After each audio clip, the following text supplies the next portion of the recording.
Full meals ಆಗೋಗ್ಬಿಟ್ಟಿದೆ ನನಗೆ. ಬಹುಶಃ ನನ್ನ ಕೆರಿಯರಲ್ಲೇ ಇಂತಹ ಒಂದು ಪ್ರೆಸ್ ಮೀಟ್ ನಾನು ನೋಡೇ ಇಲ್ಲ. ಮುಖ್ಯವಾಗಿ ಹೇಳಬೇಕು ಅಂತಂದ್ರೆ, ಸಿನಿಮಾ ಅನ್ನೋದು ಒಂದು ಕನಸು.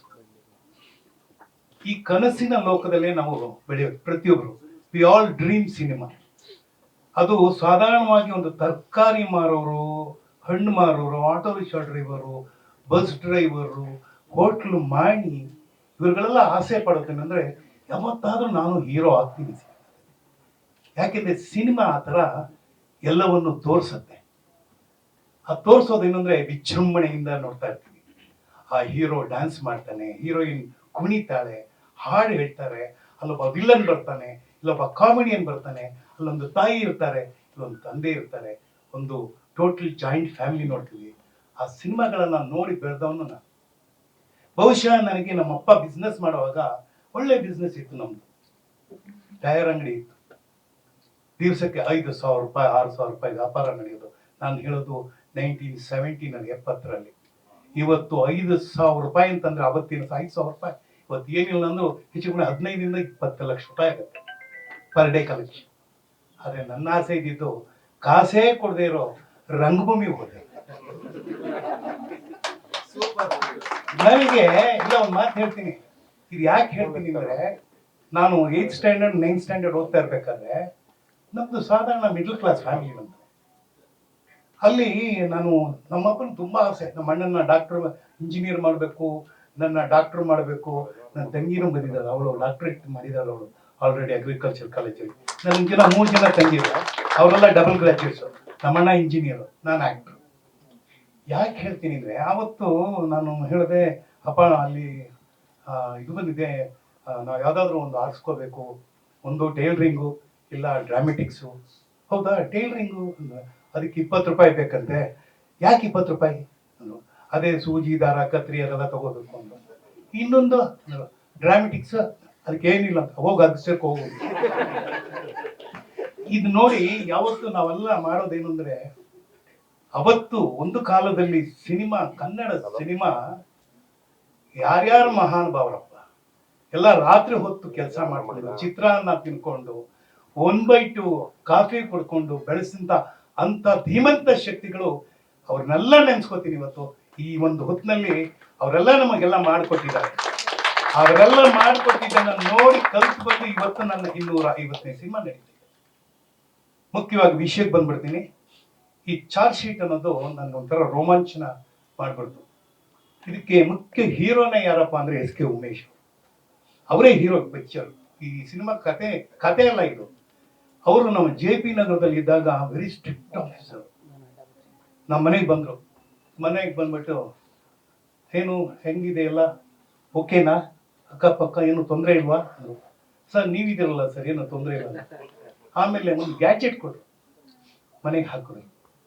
ಇದು ನೋಡಿ, ಇದನ್ನು ಹಾಕಿದ್ದೀವಿ, ಇದು ಏನಾದರೂ ಯಾರಾದರೂ ಫಾಲ್ಸ್ ಬಂದು ಮಾಡಿ ಅಲಾರಂ ಆದರೆ ಇದು ನಿಮಗೂ ಅಲಾರಂ ಬರುತ್ತೆ, ಸ್ಟೇಷನ್ಗೂ ಬರುತ್ತೆ ಅಂದರು. ಅದು ಕಾಳಜಿ ನೋಡಿ ಅವರು. ಅಂದ್ರೆ ಸಮಾಜದಲ್ಲಿ ಒಬ್ಬ ನಮಗೆ ರಕ್ಷಣೆ ಕೊಡೋರು ಯಾರು? ದೇಶಕ್ಕೆ ರಕ್ಷಣೆ ಕೊಡೋನು ಸೈನಿಕ, ಸ್ಟೇಟ್ಗೆ ರಕ್ಷಣೆ ಕೊಡೋರು ಪೊಲೀಸ್ ಅಧಿಕಾರಿಗಳು, ಪೊಲೀಸು ಬೇರೆ. ಸೊ ಅವರ ಒಂದು ಈ ಚಾರ್ಜ್ ಶೀಟ್ ಅನ್ನೋದು ಟೈಟಲ್ ನಮ್ಮ ನಿರ್ದೇಶಕರು ಇಟ್ಟರು. ಇದನ್ನ ನೋಡಿದಾಗ ನಮ್ದೇ JP ನಗರದಲ್ಲಿ ನಡೆದಂತ ಘಟನೆ ಇದು. 2003 ಆಗುತ್ತೆ. 2008ವರೆಗೂ ಹುಡುಕ್ತಾನೆ ಇರ್ತಾನೆ, ತಂದೆ ಸಿಗಲ್ಲ. ಕಡೆಗೆ ಇವರು ಕೇಸ್ ತಗೊಂಡು ಅದನ್ನ ಸಾಲ್ವ್ ಮಾಡಿ ಅದಕ್ಕೊಂದು ಅಂತ್ಯ ಕೊಡ್ತಾರೆ. ನಾನು ಈ ಸಿನಿಮಾ ಬಗ್ಗೆ ಒಂದು ಹೇಳ್ಬೇಕು ಅಂತಂದ್ರೆ, ಈ ನಿರ್ಮಾಪಕರ ಬಗ್ಗೆ ನಿಜವಾಗ್ಲೂ ನಾವು ಕಾಳಜಿ ವಹಿಸ್ಬೇಕು. ಯಾಕೆಂದ್ರೆ ಇವರು ಹೇಳಿದ್ರು ಬಡ್ಜೆಟ್ ಇದಂದ್ರೆ ಧ್ರುವ, ಬಡ್ಜೆಟ್ ಇಲ್ಲಂದ್ರೆ ಸುಂದರ ಅಂತ. ನಮಗೆ ನೋ ಬಡ್ಜೆಟ್. ಚಾರ್ಜ್ ಶೀಟ್ ಯಾವ ರೀತಿ ಸಿನಿಮಾ ಆಗ್ಬೇಕಂದ್ರೆ, ಹಾಕಿರೋ ಬಂಡವಾಳ ಸುಂದರರಾಜಿಗೆ ಹಾಕಿರೋ ಬಂಡವಾಳ ಇರ್ಲಿ, ಬರೋದು ಧ್ರುವನಿಗೆ ಬರೋ ಕಲೆಕ್ಷನ್ ಬರಲಿ. ಸಿನಿಮಾ, ಕನ್ನಡ ಸಿನಿಮಾ ಆ ರೀತಿ ಆಗ್ಲಿ. ನಾವು ಕಮ್ಮಿ ಬಜೆಟ್ ಅಲ್ಲೇ ಸಿನಿಮಾ ಮಾಡ್ತೀವಿ, ಹೆಚ್ಚಾಗಿ ಗಳಿಸ್ತೀವಿ ಅಲ್ವಾ? ನಿಜ ನಿಜ ನಿಜ ಮಾತು. ಯಾಕೆಂದ್ರೆ ಇಲ್ಲ ಒಂದ್ ನಿಮಿಷ, ತಮಾಷೆ ಇದೆ ಜೊತೆ ಸೀರಿಯಸ್ ಇದೆ. ಯಾಕೆ ಹೇಳ್ತೀನಿ ಅಂದ್ರೆ, ಇವತ್ತು ಪ್ರತಿ ಕ್ಷಣನೂ ಆ ಸಿನಿಮಾ ಮಾಡುವಾಗ, ಸರ್ ನಾವ್ ಯಾರು ಎಲ್ಲೋ 5 ಸ್ಟಾರ್ ಹೋಟೆಲಿಂದ ಊಟ ತರಿಸ್ಕೊಂಡು ತಿರ್ಲಿಲ್ಲ ಸರ್. ರೋಡ್ ಸೈಡ್ ಫುಡ್ ತಿಂದಿದ್ದು ಐ ರೈಟ್ ಸರ್. ಅಲ್ಲೇ ಸಾರು, ಅಲ್ಲೇ ಸೊಪ್ಪು, ಅಲ್ಲೇ ಹಪ್ಪಳ, ಅಲ್ಲೇ ಯಾವುದೋ ಒಂದು ಪೇಪರು. ನನಗೆ ಖುಷಿ ಆಯ್ತು ಅಂದ್ರೆ ಸಿಕ್ಕತ್ತೆ, ಮನೇಲಿ ಅದೆಲ್ಲ ಸಿಕ್ಕತ್ತೆ, ಹೋಟ್ಲ್ ದುಡ್ಡು ಕೊಟ್ರೆ ಅದೆಲ್ಲ ಸಿಕ್ಕತ್ತೆ. ಸಿನಿಮಾದಲ್ಲಿ ಮಾತ್ರ ನಾವು ನಿಜವಾದ ಮನುಷ್ಯರಾಗಬೇಕು, ನಿಜವಾದ ಕಲಾವಿದರಾಗಬೇಕು. ಇದಕ್ಕೆ ಮುಖ್ಯ ಕಾರಣ ನಾನು ಬಹಳ ನೆನ್ಸ್ಕೊಳ್ಳೋದು ರಾಜ್ಕುಮಾರ್ನ. ರಾಜ್ಕುಮಾರ್ನ ಯಾಕೆ ನೆನ್ಸ್ಕೊತೀನಿ ಅಂತಂದ್ರೆ, ಆ ಪುಣ್ಯಾತ್ಮ 1975 5,000 ರೂಪಾಯಿ ನೋಡಿರ್ಲಿಲ್ಲ. 54ರಲ್ಲಿ ಬರ್ತಾರೆ, 75ವರೆಗೂ ನೋಡಲ್ಲ. ಬಂಗಾರದ ಮನುಷ್ಯ ಆದ ಮೇಲೆ ಅವ್ರಿಗೆ ಸಂಭಾವನೆ ಜಾಸ್ತಿ ಆಗುತ್ತೆ. ಹೌದು, ಯಾವತ್ತು ಕೋಟಿ ರೂಪಾಯಿ ತಗೊಂಡವರೆಲ್ಲ, ಆದ್ರೆ ಕೋಟ್ಯಾದಿ ಕೋಟಿ ಕೋಟಿ ಜನಗಳ ಹೃದಯವನ್ನ ಅವ್ರು ಗೆದ್ದು ಬಿಟ್ರು. ಹಣ ಬರುತ್ತೆ, ಯಾವತ್ತು ಬೇಕಾದ್ರೂ ಬರುತ್ತೆ. ನಾನು ಒಂದು ರೀತಿ ಅಲೆಕ್ಸಾಂಡರ್ನ ನಾನು ನಂಬುವನು. ಅವರು ನಮ್ಮ ದೇಶನ ಬಂದು ಆಕ್ರಮಿಸ್ಕೊಂಡೆಲ್ಲ ತಗೊಂಡು ಹೋಗ್ಬೇಕು ಅನ್ನುವಾಗ ಕೇವಲ 30-32 ವರ್ಷದಲ್ಲಿ ತೀರ್ಕೊಂಡ್ಬಿಡ್ತಾನೆ. ಅವನು ಬರಿಗೈಯಲ್ಲಿ ಹೋಗ್ತಾನೆ, ನಾವೆಲ್ಲ ಬರಿಗೈಯಲ್ಲೇ ಹೋಗೋದು.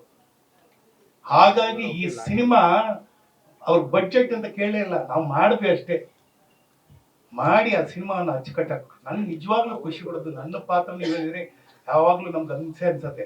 ಆದ್ರೆ ನನ್ನ ಜೊತೆ ಮಾಡಿದಂತ ಎಲ್ಲ ಯಂಗ್ಸ್ಟರ್ಸ್ ಅವರೆಲ್ಲ ಬರ್ತಾರೆ, ಈಗ ಬಂದು ಇಲ್ಲಿ ನಿಂತ್ಕೋತಾರೆ, ನೋಡ್ತೀನಿ.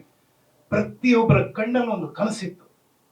ನಾವ್ ಯಾವತ್ತು ಅನ್ಕೋತೀವಿ ಇವತ್ತೆಲ್ಲ ನಾಳೆ ನನಗೆ ಏನೋ ಒಂದು ಒಳ್ಳೆಯ ಪಾತ್ರ ಸಿಕ್ಕತ್ತೆ, ಇವತ್ತೆಲ್ಲ ನಾನು ಹೀರೋ ಆಗ್ತೀನಿ ಏನೋ ಅನ್ಸುತ್ತೆ. ಎಷ್ಟೋ ಜನ ಆಗೋದೇ ಇಲ್ಲ, ಅರ್ಧದಲ್ಲೇ ಬಿಟ್ಟು ಹೋಗ್ತಾರೆ. ನಾವೆಲ್ಲವನ್ನೂ ನೋಡಿದ ಮೇಲೆ ನಮ್ಗೆ ಇವತ್ತು ಅನ್ಸತ್ತೆ. ನಿನ್ನೆ ರಾತ್ರಿ MV ರಾಜಮ್ಮನ್ ಬಗ್ಗೆ ಒಂದು ವಿಡಿಯೋ ನೋಡ್ತಾ ಇದ್ದೆ.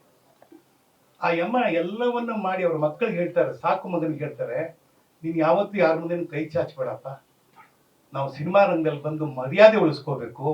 ಆ ಮರ್ಯಾದೆ ಯಾವತ್ತೂ ಉಳಿಯತ್ತೆ, ದುಡ್ಡು ಉಳಿಯಲ್ಲ. ಕೆಟ್ಟ ಹೆಸರು ತಗೋಬೇಡಿ ಅಂತ. ನನ್ನ ಮನೆಯಲ್ಲೂ ನಾನು ಅದನ್ನೇ ಹೇಳೋದು. ನಮ್ಮ ಮನೆಯಿಂದ ಹೊರಗಡೆಗೆ ಯಾವುದೇ ಕೆಟ್ಟ ಸುದ್ದಿ ಬರಬಾರ್ದು. ಇವ್ರ ಫ್ಯಾಮಿಲಿ ಹಾಗಂತೆ, ಇವ್ರು ಹೀಗೆ ದುಡ್ಡು ಮಾಡದಂತೆ, ಅವ್ರು ಹಾಗೆ ದುಡ್ಡು ಮಾಡದಂತೆ ಯಾರು ಹೇಳಬಾರ್ದು. ನಮ್ಮನೆ ಗೋಡೆ ಒಂದೊಂದು ಕಿವಿನೂ ಮಾತಾಡುತ್ತೆ, ನಮ್ಮನೆ ಫ್ಯಾನ್ ಮಾತಾಡುತ್ತೆ, ನಮ್ಮನೆ ಹಾಸಿಗೆ ಮಾತಾಡುತ್ತೆ. ಅಷ್ಟು ಕಷ್ಟದಲ್ಲಿ ನಮ್ಮ ತಂದೆ ಒಂದು ಮಾತಾಡಿದ್ರು, ಟೇಕ್ ಕೇರ್ ಆಫ್ ಪೈಸಾ, rupee will take care of itself. Show me your friend, I tell what you are. ನೀನು ಸ್ನೇಹಿತನ ತೋರಿಸು, ನಿನ್ ಯೋಗ್ಯತೆ ಏನು ಅಂತ ನಾನು ಹೇಳ್ತೀನಿ ತಂದೆ. ಹಾಗಾಗಿ ಇವತ್ತು ನನ್ನ ಗುರುಗಳಾದಂಥ ಡಾಕ್ಟರ್ H. ನರಸಿಂಹಯ್ಯ ನಾನು ನೆನೆಸ್ಕೊತೀನಿ. ಅವರೊಂದು ಯೂನಿವರ್ಸಿಟಿ ವೈಸ್ ಚಾನ್ಸಲರ್ ಆಗ್ತಾರೆ. ಅವ್ರ ಜೋಬಲ್ಲಿ 100 ರೂಪಾಯಿ ಇರಲ್ಲ ಇವತ್ತು. ಆದ್ರೆ ಅವ್ರು ಮಾಡ್ಕೊಟ್ಟಿದೆ ಅಂದ್ರೆ ವಿಜ್ಞಾನವನ್ನ ಕಲಿ, ಜ್ಞಾನವನ್ನ ಉಳಿಸ್ಕೊಂತ. ಅದೇ ರೀತಿ ಬರ್ತಾರೆ ನನ್ನ ಗುರುಗಳಾದಂತ ಮತ್ತೊಬ್ಬರು ಗುರು ಅಂತ BV ಕಾರಂತ್. ಅವ್ರು ಹೇಳ್ತಾರೆ, ಯಾವತ್ತು ಬ್ಯಾಂಕ್ ಬ್ಯಾಲೆನ್ಸ್ ಇಡಬೇಡಿ, ದುಡ್ಡಿರೋ ಕಡೆ ಫೈಟ್ ಬರುತ್ತೆ, ಸುಳ್ಳು ಹೇಳ್ಬೇಕಾಗತ್ತೆ ಅಂತ. ಅದಾದ್ಮೇಲೆ ಬರ್ತಾರೆ ಬರ್ಗೂರ್ ರಾಮಚಂದ್ರಪ್ಪ ಬರ್ತಾರೆ. ಇವತ್ತು ಕೂಡ ಅವರು ಅವರ ಜೀವನವನ್ನ ನೋಡ್ತಾ ಇದ್ರೆ ಅವರೇನು ಮಲ್ಟಿ ಸ್ಟೋರಿ ಕಾಂಪ್ಲೆಕ್ಸ್ ಅಲ್ಲಿ ಏನು ಬದುಕಿಲ್ಲ. ಅವ್ರು ಯಾವತ್ತವತ್ತು ಏನು ಬೀಡಿ ಏನು ಕೊಟ್ಟರು ಆ ಮನೆಯನ್ನು ಕುತ್ಕೊಂಡು ಅಲ್ಲೇ ಸಾಹಿತ್ಯ ಮಾಡ್ಕೊಂಡು ಇವತ್ತು ಕೂಡ ಅವ್ರು ಯಾವುದೇ ರಾಜಕೀಯವಾಗಿ ನಂಗೆ ಅದು ಕೊಡಿ ಇದು ಕೊಡಿ ಕೇಳಿದವರೆಲ್ಲ. ಸೊ ಇಂಥ ಗುರುಗಳ ಮಧ್ಯೆ, ಇಂಥ ಸ್ನೇಹಿತರ ಮಧ್ಯೆ ನಾನು ಇದೀನಲ್ಲ, ಇಂಥ ಮಗಳು ನನಗಿರೋದು ಎಷ್ಟು ಪುಣ್ಯ. ನಾನು ಎಷ್ಟು ಪುಣ್ಯ ಮಾಡಿ ನಾವು ಪಡಿಬೇಕು. ಯಾವ ರೀತಿ ಪಡಿಬೇಕು ಅಂದ್ರೆ, ನಾವು ದೇವರನ್ನು ನೋಡಿಲ್ಲ, ಆದ್ರೆ ದೇವರು ಅಂತ ಮನುಷ್ಯನ ಯಾಕೆ ಹೇಳ್ತೀನಿ ಅಂತಂದ್ರೆ, ನಾವು ಅವ್ರನ್ನ ಆ ರೀತಿ ಕಂಡಾಗ್ಲೇ ಅವ್ರು ನಮ್ಮನ್ನು ಅದೇ ರೀತಿ ದೇವ್ರ ತರ ನೋಡ್ತಾರೆ. ನಾವು ಬೇರೆ ತರ ನೋಡಿದ್ರೆ ಅವರು ಬೇರೆ ತರನೇ ನೋಡ್ತಾರೆ. ಸೊ ಹಾಗಾಗಿ ಈ ಸಿನಿಮಾನ ನನಗೆ ಎಲ್ಲ ನನ್ನ ಮಾಧ್ಯಮದ ಮಿತ್ರರಲ್ಲಿ ಯಾರೇನೂ ಇಲ್ಲ, ಎಲ್ಲರೂ ನೋಡಿದ್ದಾರೆ. ವಾಸಣ್ಣ ಅಂತೂ ಬಿಗಿನಿಂಗ್ ಇಂದ ನೋಡಿದ್ದಾರೆ, ಇರೋರಲ್ಲ. ನಂದು ಒಂದೇ ಒಂದು ಕೋರಿಕೆ, ಕನ್ನಡ ಸಿನಿಮಾವನ್ನ ಬಂದು ನೋಡಿ ಅಂತ ನಾವು ಹೇಳಿದೀವಿ, ಇಲ್ಲ ಅಂತಲ್ಲ. ಪೈರಸಿಗಳಾಗಬಾರ್ದು. ಪೈರಸಿಯ ಮಾಡ್ಬಿಟ್ರೆ ಏನಾಗತ್ತೆ ಅಂದ್ರೆ ಅದು ಜಿರಾಕ್ಸ್ ಕಾಪಿ ಆಗತ್ತೆ. ಒರಿಜಿನಲ್ ನೋಡ್ರಿ, ಗೋಲ್ಡ್ ಅಲ್ಲಿ ನೋಡ್ರಿ. ಯಾಕೆ ರೋಲ್ಡ್ ಗೋಲ್ಡ್ ಅಲ್ಲಿ ನೋಡ್ಬೇಕು? ರೋಲ್ಡ್ ಗೋಲ್ಡ್ ಬೇಡ ನಮ್ಗೆ, ಗೋಲ್ಡೇ ಬೇಕು. ಕನ್ನಡ ಸಿನಿಮಾ ಇವತ್ತು ಏನಾಗಿದೆ ಅಂದ್ರೆ ಇಂಟರ್ನ್ಯಾಷನಲ್ ಮಟ್ಟಕ್ಕೆ ಹೋಗಿದೀವಿ ನಾವು. ಅವತ್ತು ಕೂಡ ನಾವು ಇಂಟರ್ನ್ಯಾಷನಲ್ಲೇ, ಅವತ್ತು ಕೂಡ ನಾವು ಅನೇಕ ಸಿನಿಮಾಗಳನ್ನ ಮಾಡಿದ್ವಿ. ಕಾಸರವಳ್ಳಿ ಮಾಡಿದ್ದಾರೆ, ಕಾರ್ನಾಡ್ ಮಾಡಿದ್ದಾರೆ, ಆಮೇಲೆ ಚೋಮಂದುಡಿ ಮಾಡಿದೀನಿ, ರಬ್ಬಲ್ಲಿ ನೀನಾದೆ ಮಗನೆ ಮಾಡಿದೀವಿ. ಒಂದಾನೊಂದು ಕಾಲಕ್ಕಿನ ಒಂದು ಸಿನಿಮಾ ಬೇಕಾ? ಬಿಡ್ರಿ, ಅವೆಲ್ಲ ಬಿಡ್ರಿ. ಅನ್ವೇಷಣೆಯಿಂದ ಒಂದು ಸಿನಿಮಾ ಮಾಡಿದ್ವಿ, ಅದರಲ್ಲಿ ಹೆಣದ ಪಾತ್ರ ಬರೆದ್ರು ಚೆನ್ನಾಗಿ. ಹೆಣದ ಪಾತ್ರ ಅಂದ್ರೆ ಜೀವಂತ ಅಭಿನಯ ಅಂತಂದ್ರು, ಸಾಕು ನನಗೆ. ಅಂದ್ರೆ ಒಂದು ಮಾತು ನಾನು ಎಕ್ಸ್ಟೆಂಡೆಡ್ ಆಗಿ ಹೇಳ್ತೀನಿ, ಯಾವುದೇ ಒಂದು ವಿಚಾರ ತಗೊಂಡಾಗ ನಾವು ಅದಕ್ಕೆ ಗಂಭೀರವಾಗಿ ಅದಕ್ಕೊಂದು ಒತ್ತು ಕೊಡಬೇಕು. ಆ ಒಂದು ಚಿಕ್ಕ ಪಾತ್ರ ಅಂತ ಬರೋಲ್ಲ ಸಿನಿಮಾದಲ್ಲಿ, ಚಿಕ್ಕ ಪಾತ್ರ ಅಂತ ಇರಲ್ಲ. ಆ ಪಾತ್ರ ಇರುತ್ತೆ. ಗೇಟ್ ಕೀಪರ್ ಅಂತ ಬಂದಾಗ ಆ ಗೇಟ್ ಕೀಪರ್ ಏನೋ ಒಂದು ವಿಚಾರ ಇರುತ್ತೆ. ಅವನೇ ಅದನ್ನ ಸತ್ಯಗಳನ್ನ ನೋಡ್ಬಿಟ್ಟಿರ್ತಾನೆ. ಆ ಪಾತ್ರನ ಮಾಡ್ಬೇಕಾದ ಸಂದರ್ಭದಲ್ಲಿ ಮಾಡ್ಲೇಬೇಕು. ಅದಕ್ಕೆ ಕಲಾವಿದ್ರು ಬೇಕು. ಎಲ್ಲಾ ರೀತಿ ಪಾತ್ರಗಳು ಮಾಡ್ಬೇಕು. ವಿಲ್ಲನ್ ಮಾಡಿದ್ದೀನಿ, ಪೋಷಕ ಪಾತ್ರ ಮಾಡಿದ್ದೀನಿ, ನಾಯಕನ ಪಾತ್ರ ಮಾಡಿದ್ದೀನಿ, ತಮಿಳ್ನಲ್ಲಿ ಮಾಡಿದ್ದೀನಿ, ತೆಲುಗುನಲ್ಲಿ ಮಾಡಿದ್ದೀನಿ, ಮಲಯಾಳದಲ್ಲಿ ಮಾಡಿದ್ದೀನಿ, ಹಿಂದಿನಲ್ಲಿ ಮಾಡಿದ್ದೀನಿ. ಆದ್ರೆ ಎಲ್ಲೇ ಮಾಡಿದ್ರು ನಮ್ಮ ಮನೆ ನಮ್ಗೆ ಇಷ್ಟ. ಕನ್ನಡ ನಾಡಿನಲ್ಲಿ, ಕರ್ನಾಟಕದಲ್ಲಿ ನಾವು ವಿಜೃಂಭಿಸ್ಬೇಕ್ರಿ. ಅದು ಯಾರ್ಯಾರು ಈ ಮಣ್ಣಿನ, ಈ ಗಟ್ಟಿ ಮಣ್ಣಿನಲ್ಲಿ ಬಾಳಿ ಬೆಳಕಿದ್ದಾರೆ ಅವರೆಲ್ಲ ಇವತ್ತು ಚೆನ್ನಾಗೇ ಇದ್ದಾರೆ. ಅದಕ್ಕೆ ಉದಾಹರಣೆ ಅಂದ್ರೆ ಪಕ್ಕದಲ್ಲಿ ಕೂತಿರೋ ನಮ್ಮ ಜಯಮ್ಮ ಹಾಗೂ ರಾಕ್ಲೈನ್ ವೆಂಕಟೇಶು ಮತ್ತು ಇಲ್ಲಿರೋರು. ಒಂದು ಮಾತು ಹೇಳಕ್ ಇಷ್ಟಪಡ್ತೀನಿ ನಮ್ಮ ನಿರ್ದೇಶಕರ ಬಗ್ಗೆ.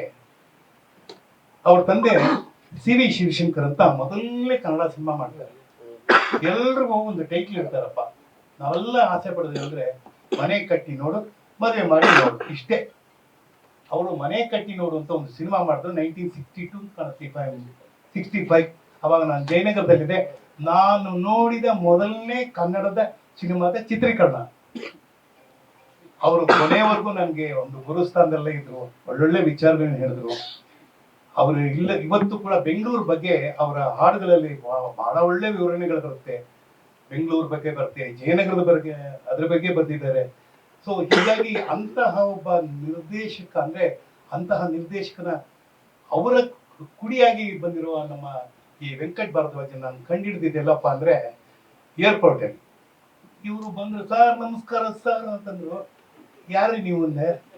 ಸರ್ ನಾನು ನಿಮ್ಮ ಫ್ಯಾನು ಸರ್. ಎಷ್ಟೋ ಜನ ಫ್ಯಾನ್ ಇದ್ದಾರೆ, ಇವನ ಫ್ಯಾನ್ ಅಂದ್ರೆ. ಸರ್ ನಾನು ಹೇಳ್ಬೇಕ ಸರ್. ಅಲ್ಲಪ್ಪ ನೀನ್ ಫ್ಯಾನ್ ಅಂತ ಹೇಳಿದೀನಿ. ಯಾರು? ಸಿ.ವಿ. ಶಿವಶಂಕರ್ ಮಗ ಸರ್. ನನಗೆ ಇದಾಗಬೇಕು. ಯಾವಾಗ್ಲೂ ಕಚ್ಚೆ ಪಂಚೆ ಉಟ್ಕೊಂಡು ಎಲ್ಲ ಬಡತನದಲ್ಲೇ ಇರ್ತಾರೆ ಅಂತ ನಾವು ಅನ್ಕೊಂಡ್ಬಿಡ್ತೀವಿ. ಇಲ್ಲ, ಎಲ್ಲಾ ತಂದೆ ತಾಯಿಗಳ ಕನಸೇನಿರ್ತಂದ್ರೆ ನಾನು ಹೆಂಗೋ ಆಗ್ಬಿಟ್ಟೆ. ನನ್ನ ಮಕ್ಕಳು ಓದಿ ಚೆನ್ನಾಗಿರ್ಬೇಕು ಅಂತ ಹೇಳಿ IT ಮಾಡಿದ್ದಾರೆ. ಅವರು IT ಇದ್ರಲ್ಲಿ ದೊಡ್ಡದಾಗಿ ಸಿಂಗಾಪುರ, ಜರ್ಮನಿ ಎಲ್ಲ ಕೆಲಸ ಮಾಡ್ತಾ ಇದ್ದಾರೆ. 70 ದೇಶ ಸುತ್ತಿದ್ದಾಯ್ತು. ಈಗ ಅವರು ಎಲ್ಲಾ ಸುತ್ತ ಮೇಲೆ ಒಂದ್ ದಿವಸ ಬಂದ್ರು, ಒಂದು ಪಿಕ್ಚರ್ ಮಾಡಿದ್ರು. ನಾನು ಸೆನ್ಸಾರ್ ಇದ್ರಲ್ಲಿ ಇದ್ದೆ, ನೋಡ್ತಾ ಇದ್ದೆ. ಆಮ್ಲೆಟ್ ಅಂತ ಪಿಕ್ಚರ್ ನೋಡಿದ ತಕ್ಷಣ ಪಿಕ್ಚರ್ ಅಷ್ಟು ಚೆನ್ನಾಗಿ ಮಾಡಿದ್ರು. ನನಗೆ ಯಾರು ಇದ್ರು ಡೈರೆಕ್ಟರ್ ಅಂದ್ರೆ ನೋಡಿದ್ರೆ ಇವರೇ ಬಂದ್ರು. ಆಮೇಲೆ ಇವರು ಹೇಳಿದ್ರಲ್ಲ ನಮ್ಮ ಮನೆಗೆ 9:30 ಬಂದಾಗ ಕತೆ ಅಂತ, ನಾನು ಮೊದಲೇ ಮನಸ್ಸಿಗೆ ಇಟ್ಕೊಂಡ್ಬಿಟ್ಟಿದ್ದೆ. ಇವ್ರಿಗೆ ಡೈರೆಕ್ಷನ್ ಯಾವತ್ತೋ ನಾನು ಆಕ್ಟ್ ಮಾಡ್ಬೇಕು ಅಂತ ತುಂಬಾ ಆಸೆ ಪಟ್ಟಿದ್ದೆ. ಅದು ನೆರವೇರ್ತು. ನನಗೆ ಅನ್ನದಾತರಾದಂಥ ಲಕ್ಷ್ಮಣ್ ಹಾಗೂ ದಿನೇಶ್, ನಿಜವಾಗ್ಲ ಪುಣ್ಯಾತ್ಮ ಅರ್ಜುನ್ ಜ್ಯುವೆಲರಿ ಅವರು ಸಿನಿಮಾನೇ ಗೊತ್ತಿಲ್ಲ. ಆ ಪುಣ್ಯಾತ್ಮ ಸಿನಿಮಾ ಏನು ಅಂತ ಗೊತ್ತಿಲ್ಲ. ಆದ್ರೆ ಆ ಸಿನಿಮಾವನ್ನ ಏನು ಅಂತ ತೋರಿಸ್ಬೇಕಾದವರು ಗೊತ್ತಿರೋರು ನಾವು ತೋರಿಸ್ಕೊಡ್ಬೇಕು ಅವ್ರಿಗೆ. ಯಾಕೆಂದ್ರೆ ನಿರ್ಮಾಪಕರು ಉಳಿಸ್ಕೋಬೇಕು ನಾವು. ಅವರು ಒಂದು ಸಿನಿಮಾ ಮಾಡಿದ್ರೆ ಇನ್ನು 10 ಸಿನಿಮಾ ಮಾಡ್ತಾರೆ. 10 ಸಿನಿಮಾ ಮಾಡಿದ್ರೆ ಇನ್ನು 100 ಜನಕ್ಕೆ ಕೆಲಸ ಸಿಗತ್ತೆ. ನಾನು ಹೇಳ್ತೀನಿ, ಕನ್ನಡಿಗರಿಗೆ ಕೆಲಸ ಸಿಗಬೇಕು, ಕನ್ನಡ ಕಲಾವಿದರಿಗೆ ಕೆಲಸ ಸಿಗಬೇಕು, ಕನ್ನಡದ ನಿರ್ದೇಶಕರಿಗೆ ಕೆಲಸ ಸಿಗಬೇಕು. ಕನ್ನಡ ಸಿನಿಮಾ ರಂಗ ಮೊದಲು ಏನು ಗತವೈಭವದಿಂದ ಇತ್ತು ಆ ಸ್ಥಾನವನ್ನು ಮತ್ತೆ ಪಡೆಯುತ್ತೆ ಅನ್ನೋ ನಂಬಿಕೆ ನನಗಿದೆ.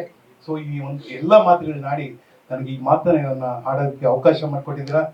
250 ದೊಡ್ಡ ನಂಬರ್ ಅಲ್ಲ, ಅದು ಬೇಕು ಅಂತ ಇದೆ. ಆದ್ರೆ ಈಗ ವರ್ಷಕ್ಕೆ 250 ಸಿನಿಮಾ ಬರುತ್ತೆ, 300 ಸಿನಿಮಾ ಬರುತ್ತೆ. ನನಗೆ 250 ಸಿನಿಮಾ ಕಂಪ್ಲೀಟ್ ಆಗೋಕ್ಕೆ 53 ವರ್ಷ ಆಯ್ತು. 53 ಇಯರ್ಸ್, 1973 ಇಂದ 2026 ವರೆಗೂ ಕಾದು ಒಂದು ಹದ ಬಂದು ಈ ಪಾತ್ರ ಮಾಡಿದ್ದೀನಿ. ಯಾವತ್ತು ಸೀದೋಗ್ಬಿಡ್ಬಾರ್ದು ಪಾತ್ರಗಳು. ಹದವಾಗಿರೋ ಪಾತ್ರನೂ ಹದವಾಗಿರ್ಬೇಕು, ಮನುಷ್ಯನು ಹದವಾಗಿರ್ಬೇಕು, ಮಾತು ಮೃದುವಾಗಿರ್ಬೇಕು, ಭಾವನೆಗಳು ಚೆನ್ನಾಗಿರ್ಬೇಕು, ನಡತೆ ನೇರವಾಗಿರ್ಬೇಕು, ನೋಡಿ ಸ್ಟ್ರಾಂಗ್ ಆಗಿರ್ಬೇಕು ಅಂತ ಹೇಳ್ತಾ ನನ್ನ ಮಾತು